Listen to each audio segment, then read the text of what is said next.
Good morning. সুন্দর ঝকঝকে সকাল একটা, আবারও শুরু হচ্ছে একটা নতুন ভ্রমণের গল্প। আর এই গল্প শুরু হবে আমাদের ইকোভিনসার থেকে। আমরা এখন ইকোভিনসার থেকে যাব আলমোড়ার দিকে, আর সেই ভ্রমণের গল্পই থাকবে আজকের এই পর্বে। তাহলে চলুন যাওয়া যাক আলমোড়ার দিকে। আমরা এখন মা আনন্দময়ী গেস্ট হাউস থেকে বেরিয়ে যাচ্ছি হচ্ছে আলমোড়ার দিকে। আর এই মা আনন্দময়ী গেস্ট হাউসে আসার রাস্তাটা কিছুটা এইরকম।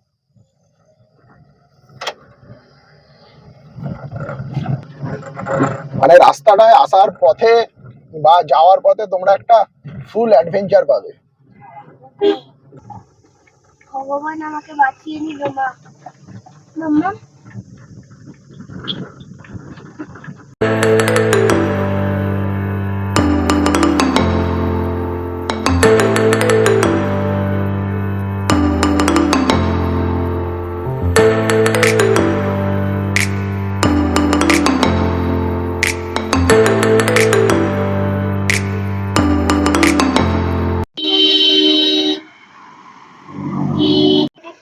আমরা এখন এসে পৌঁছে গেছি চিটাই গালুদেব টেম্পল।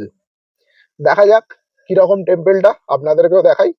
আর যাওয়ার রাস্তাটা অ্যাজ ইউজুয়াল একটু ভার্টিক্যাল, এই যে এইরকম টাইপ। এখানে কিন্তু অনেক গলুদেব টেম্পল আছে, অনেকগুলো। তার মধ্যে আমরা একটাতে এসেছি।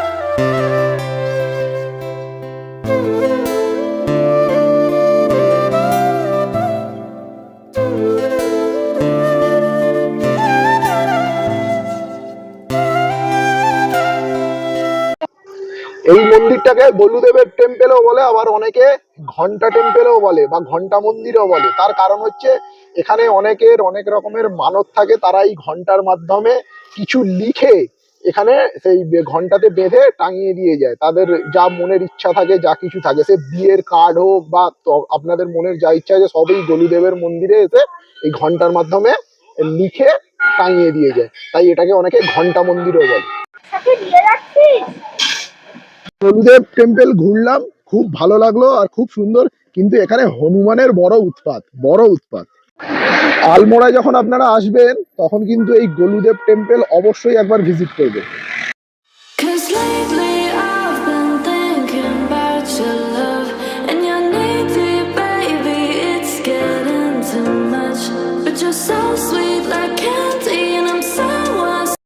গলুদেব টেম্পল দেখার পরে আমরা এখন এসে গেছি কাসার দেবী টেম্পলে।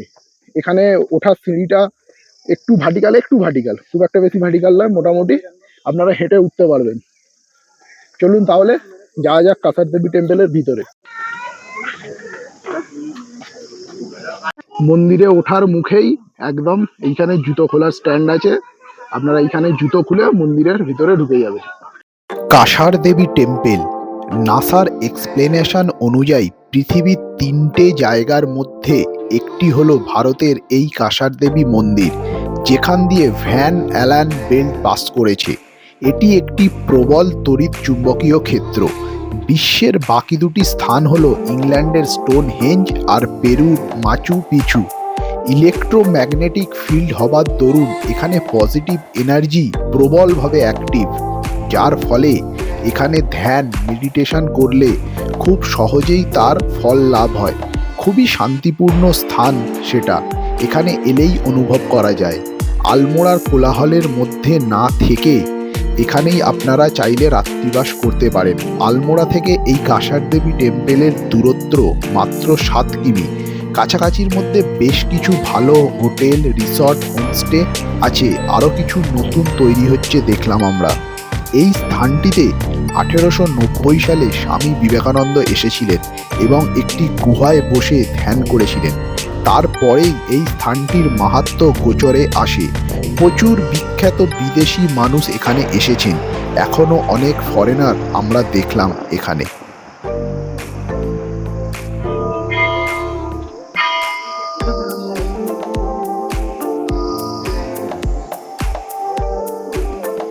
এই কাসার দেবী টেম্পেলের ওপর থেকে এই বাইরের ভিউটা কিন্তু দারুণ লাগে, দারুণ। ওয়েদার ক্লিয়ার থাকলে একদম দুর্দান্ত ভিউ।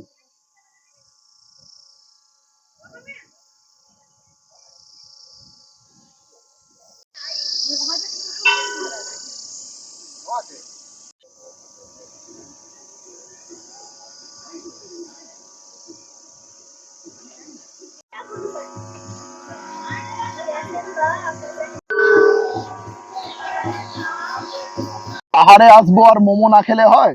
এই যে আমরা কাসার দেবী টেম্পল থেকে নিচের দিকে নেমে এসেছি, এইখানে আছে একটা মোমো, চা, কফি, তোমরা যা চাইবে তাই পেয়ে যাবে। আর এই যে মোমোর টেস্ট কিরকম সঞ্জয়? এই হচ্ছে কাসার দেবী টেম্পলের নিচে নেমে আসার সিঁড়ি। এই সিঁড়ি দিয়ে নেমে আসবেন, নেমে এসেই অপোজিটে দেখবেন জয় মা কাসার দেবী পিওর ভেজ একটা ফুড কর্নার আছে। এখানে আপনারা ম্যাগি, মোমো, কোল্ড ড্রিঙ্কস, চা, কফি সবকিছু পেয়ে যাবেন। আমরা এখান থেকে মোমোটা অর্ডার করেছিলাম, খেলাম, খুব ভালো। তাই আপনারা যারা আগামী দিনে আসছেন কাসার দেবী টেম্পল, তারা কিন্তু একবার এখান থেকে মোমো, ম্যাগি, চা, কফি কিছু একটা ট্রাই করতে পারেন। কাসার দেবী টেম্পল দেখার পরে আমরা আলমোড়ার আর একটা সাইট সিনে চলে এসেছি, সেটা হচ্ছে রামকৃষ্ণ কুটির। চলুন ভেতরটায় যাওয়া যাক।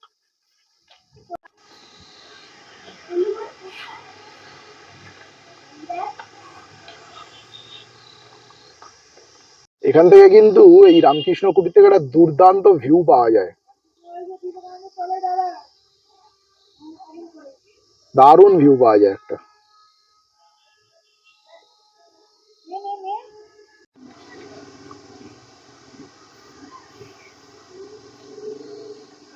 এই রামকৃষ্ণ কুটির এর ভেতরে একটা লাইব্রেরি আছে, কিন্তু লাইব্রেরি এখন বন্ধ। এই লাইব্রেরি খোলে হচ্ছে দুপুরবেলা 3:30 থেকে বিকালবেলা 6টা পর্যন্ত, 6:30 পর্যন্ত, সরি 6:30 পর্যন্ত। এটা খোলার আবার একটা টাইম আছে। আপনার এপ্রিল থেকে সেপ্টেম্বর মাসে খোলে হচ্ছে 3:30 থেকে 6:30 পর্যন্ত, আর অক্টোবর থেকে মার্চ পর্যন্ত খোলে হচ্ছে 3টে থেকে সন্ধ্যে 6টা। আর সোমবার কিন্তু এই লাইব্রেরি বন্ধ থাকে।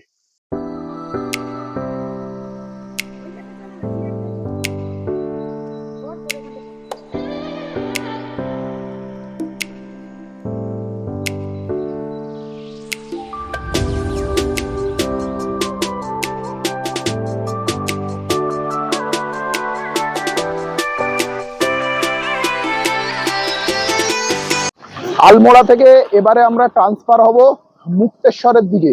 সেই মুক্তেশ্বরও কিন্তু দুর্দান্ত একটা জায়গা, অফবিট উত্তরাখণ্ডের। সেই জায়গাটাও আপনাদেরকে দেখাবো, সঙ্গে থাকুন। আলমোড়া যারা বেড়াতে আসছো আগামী দিনে, তারা কিন্তু একটা জিনিস অবশ্যই ট্রাই করো, সেটা হচ্ছে বাল মিঠাই আর এখানকার হচ্ছে পেড়া। এই যে কিনেছি আমরা বাল মিঠাই আর পেড়া, সঞ্চয় একটুখানি খেয়েছে। কিরকম লাগছে সঞ্চয় খেতে? আমার তো ওখানে তিলের নাড়ু যেমন খেতে হয় ঠিক সেরকম, মানে খেতে টেস্টি খুবই আছে। ভালো, খুবই ভালো। তো তোমার আর এই যে পেঁড়া, পেড়াটা খেয়ে দেখি কিরকম। ভালো খেতে, ভালো খেতে। এটা খুবই ভালো। এই দুটো মিষ্টি কিন্তু আপনারা অবশ্যই ট্রাই করবেন, বাল মিঠাই আর পেড়া।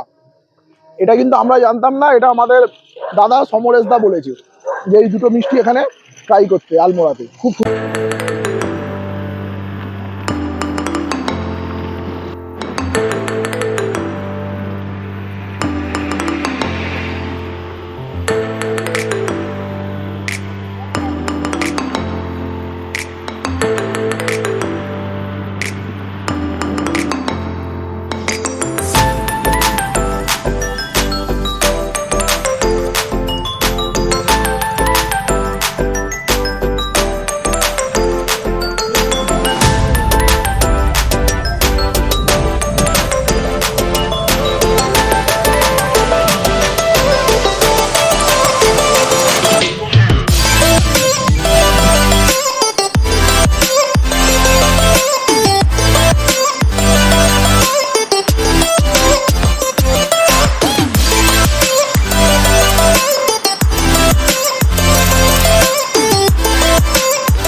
যে জায়গাটা একটু আগে আপনাদেরকে দেখালাম, এই জায়গায় কিন্তু মুক্তেশ্বরে ঢুকতে গেলে আপনাদের গাড়ি এন্ট্রি করিয়ে তারপর আপনাদেরকে আগে এগিয়ে যেতে হবে।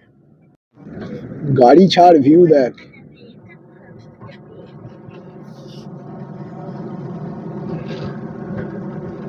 আমরা এখন এসে পৌঁছে গেছি মুক্তেশ্বরের মহাদেব টেম্পেলে। এবারে এই সিঁড়ি দিয়ে আমরা উঠবো, উঠে যাব মহাদেব টেম্পেলে। চলুন।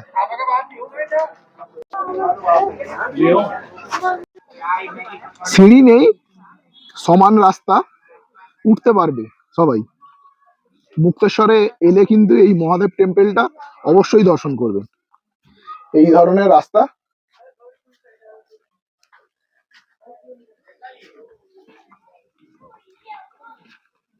যেতে যদি হাঁপিয়ে যান, এই ধরনের বসার জায়গা করা আছে, একটু রেস্ট নিতে পারেন।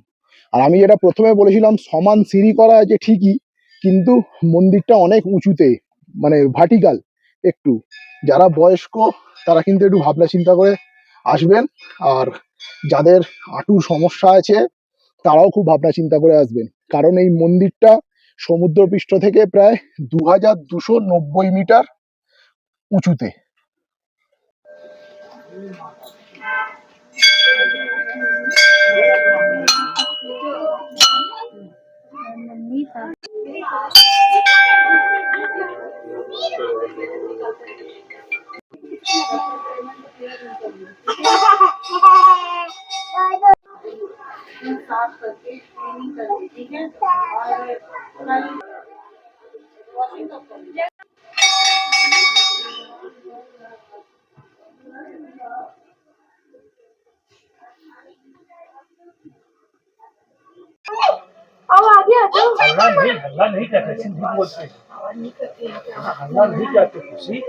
মন্দিরের ওপর থেকে কিন্তু খুব সুন্দর একটা ল্যান্ডস্কেপ ভিউ পাওয়া যায়।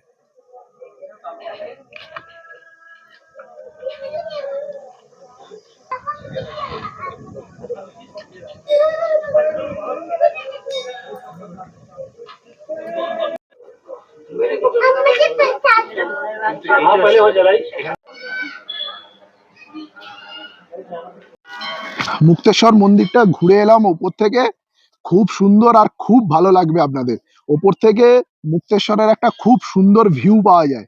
তাই তোমরা যারা মুক্তেশ্বর আসছো, এই শিব মন্দির কিন্তু অবশ্যই ভিজিট করো। আর রাস্তাটা যেরকম তোমাদেরকে আগেও বলেছি, আর নতুন করে কিছু বললাম না। তাই যারা আসবে একটু দেখে শুনে সাবধানে আসবে। খুব সুন্দর মন্দির, খুব সুন্দর।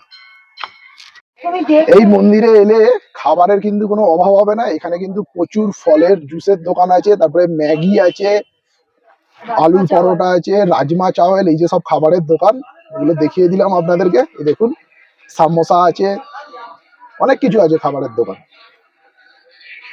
এই হচ্ছে আমাদের আজকে থাকার রিসর্ট, একদম উপরে। আর আমাদের ঘর হচ্ছে একদম ওই ফার্স্ট এডটা। এখান থেকে জাস্ট সামনের ভিউটা একবার দেখুন, দুর্দান্ত ভিউ। এই হচ্ছে আমাদের রুম, আর রুমের সামনে থেকে এই ধরনের ভিউ।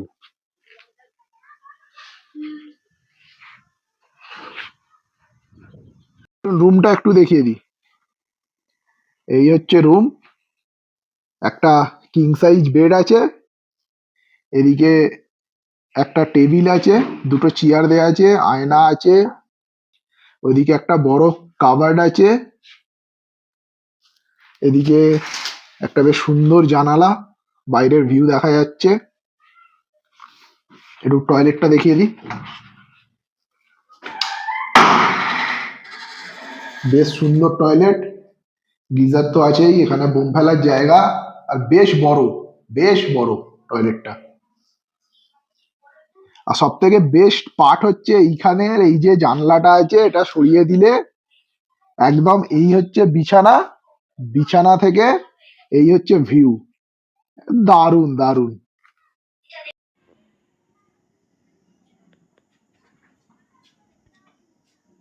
এই হচ্ছে এদের ডাইনিং এরিয়া, বেশ বড় ডাইনিং এরিয়া। সময় ঘড়ি বলছে এখন বিকাল 3:45, আমরা এসে পৌঁছেছি মুক্তেশ্বর। তাই আর বেশিক্ষণ ওয়েট না করে আমরা একদম চলে এসেছি খাবার টেবিলে। আর খাবার টেবিলে কি কি আছে আজকে দেখিয়ে দিই। এখানে স্যালাড, ভাত, আলু ফুলকপির তরকারি, ওইদিকে ডাল, আর ডিম আর আলু ভাজাটা আসছে। এসে গেছে আলু ভাজা, ভাজাটাও চলে এলো।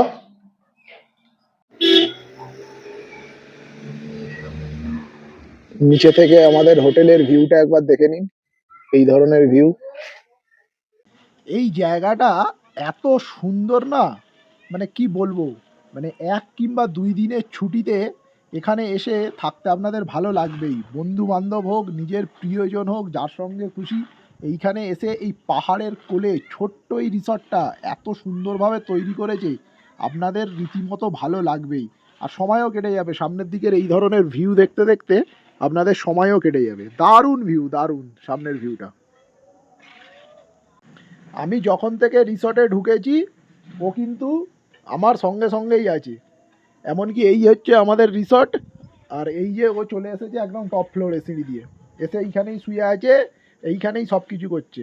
আমি একটু বসে বসে ল্যাপটপে কাজ করছিলাম, কিন্তু ও সেই আমার কাছেই বসে আছে, আমার কাছেই শুয়ে আছে, এখান থেকে কিছুতেই যাচ্ছে না। থাক, যতক্ষণ খুশি শুয়ে থাক। রাত্রিবেলা আমাদের রিসর্ট থেকে সামনের ভিউটা দেখুন একবার, দারুণ লাগছে, দারুণ। পাহাড়ের কোলে ছোট্ট বাড়িগুলোতে আলো জ্বলে উঠেছে, একটা অদ্ভুত ধরনের পরিবেশ সৃষ্টি করেছে, দারুণ।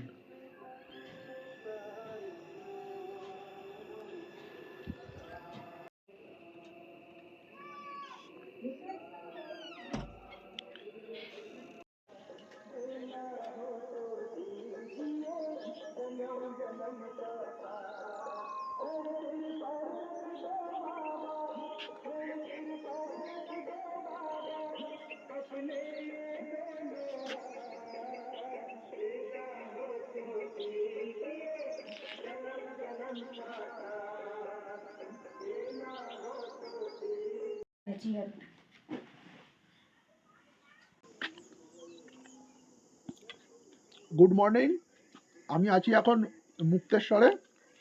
সকালে ব্রেকফাস্ট করছি, ব্রেকফাস্টে নিয়ে নিয়েছি পোহা, আর এইরকম একটা সামনে প্রাকৃতিক দৃশ্য, আর তার সঙ্গে এরকম ব্রেকফাস্ট, দারুণ লাগছে, দারুণ। যাই হোক, মুক্তেশ্বর আর আলমোড়ার এই ভিডিওটা তোমাদের কীরকম লাগলো কমেন্টস করে অবশ্যই জানিও। ভিডিও ভালো লাগলে একটা লাইক করো, আর ভিডিও প্রচুর পরিমাণে শেয়ার করো। তাহলে আজকে এখান থেকে বেরিয়ে যাব, শুরু হবে অন্য একটা ভ্রমণের গল্প। টাটা।